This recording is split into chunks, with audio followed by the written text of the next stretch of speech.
Hey guys, welcome back to a brand new video, a brand new review. If you are new here, you know what to do. Hit that subscribe button and stick around. Today's video, we've got a brand new pair of Yeezys. And even though everybody is saying that this is exactly the same as all the other ones, I beg to differ. So without further ado, let me bring you the Yeezy 350V2 in the Israfil colorway.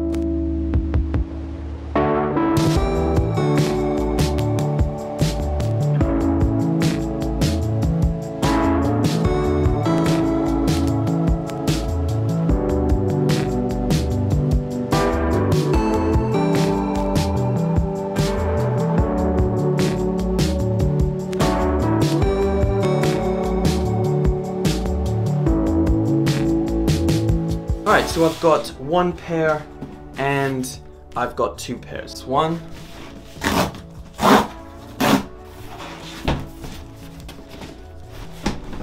And that's two. This specific 350 is different to all of the rest. All of the other Yeezy 350s that have released, these are different. And we're going to get into those differences in just a second. There we go, the Yeezy 350 V2 Israfil.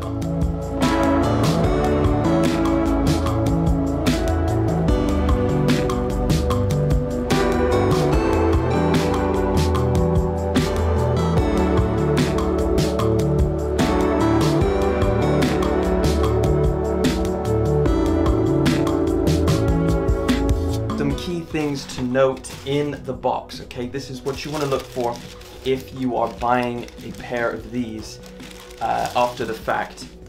You need one of these.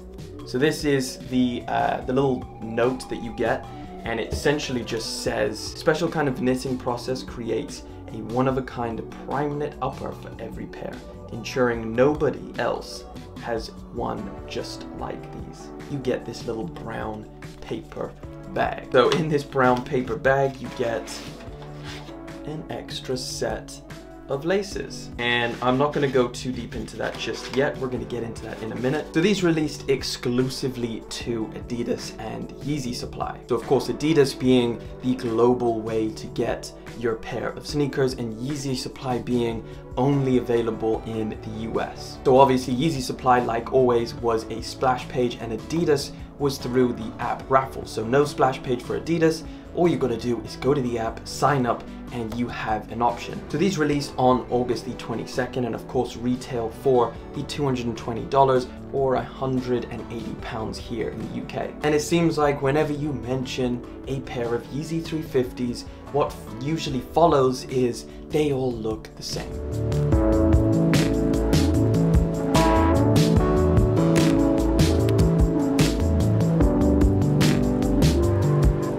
Get that to some extent. We have seen plenty of colorways that look pretty much the same. However, with these, they were saying that these look the same. I mean, I don't think so whatsoever. And of course, there are plenty of other differences, or not plenty, but there are a few differences. But this colorway specifically is something I think is a pretty decent change up from what we have seen. But whatever you think, whether they are all the same and it's something you're mad about, or whether you're perfectly fine with it, these keep on selling out every single time, so it's clearly not a problem for the majority of people.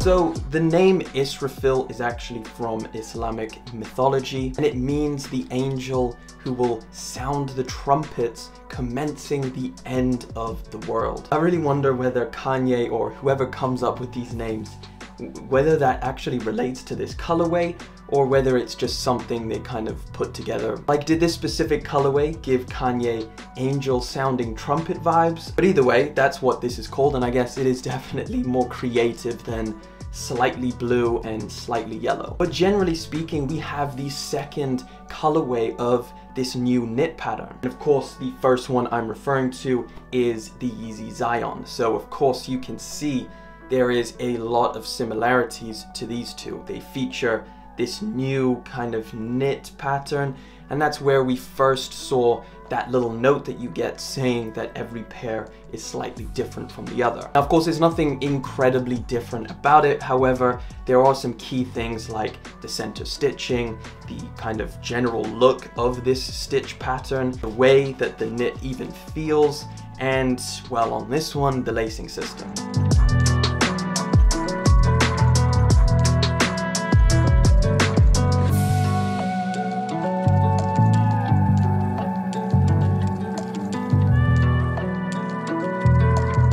There has been quite a few different implementations of this center stitching. Of course, we've seen the original one, which is that cross stitching, which looks almost like the reverse of something you would stitch together. And then we saw the seamless one, where it literally was just 2 bits of material sewn together seamlessly, where you don't see any of that stitching. And I think out of all of them, I prefer the original, where it is the cross stitching. However, I think this goes very nicely with the rest of the print that you find on this shoe. And of course, the elephant in the room, which is this new lacing system. So we do have this looped lacing system, meaning, I mean, it's literally just one loop. They've fused it together at the top. That's obviously why they provide an extra pair, because you're going to have to snip these, take the scissors and cut them if you're looking to change them out. Now, it's really not the biggest deal in the world. However, you know, again, there's pros and cons to that. I never lace up my Yeezy 350s anyway. However, the way that they've done this, if you look closely, you can see there's a lot of wrinkles, because it almost looks like the lacing system is a bit too tight and it's kind of scrunching up some of this material. So the laces they provide are the exact same color as the ones that are on there. Of course, these are just regular laces, and you do get them in this just unbranded brown little bag, which is kind of suited to the box. It's almost like they want us to not tie the laces. Like, that's something that they're really trying to stop people from doing. That's kind of what it looks like.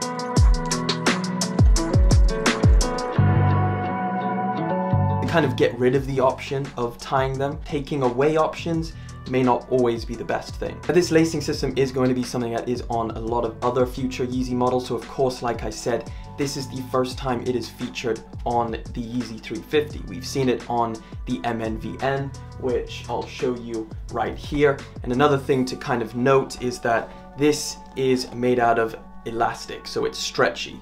This one is not. This is regular lace material. It's just looped exactly the same as the MNVN. The upcoming Yeezy 700V3 Azareths that are going to be releasing next weekend, those are also going to feature this exact same lacing system. Now for this colorway, again, like I said, I don't think that it's something that looks exactly the same as other colorways. I feel like it does have its own vibe. Now this color blocking that it has is, I would say, a very denim look to it. So you're predominantly getting this kind of bluish color mixed with this kind of beige or very light gray color for the top. So that's the kind of static print that you're getting. It's the mixture of the blue and that, again, gray color. And it does give it a very kind of washed denim or worn denim look. You're getting this kind of yellowed out translucent stripe, which gives it, again, a kind of vintage, worn down look. I think goes perfectly with this shoe. The sock liner comes in that very same bluish color, and of course you have the 3 stripes down the back of the pull tab. As for the insole, if I pull it out, you'll get a better or a more accurate look at what this color is that is mixed. It's almost like a little stone grayish beige color. Again, it looks really nice. I like it.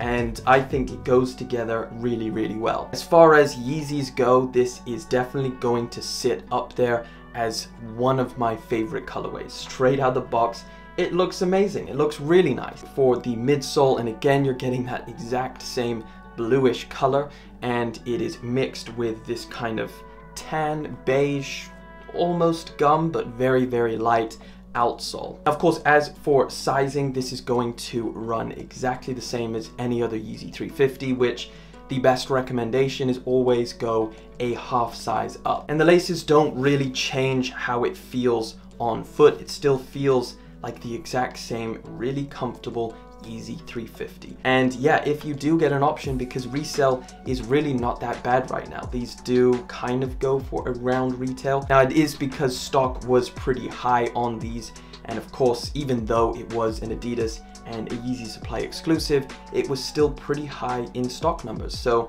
if you can get your hands on a pair in the second market for a good price, I think you're going to like this sneaker quite a bit. Thank you for liking, commenting, and of course subscribing. I'll catch you in the next one, but until then.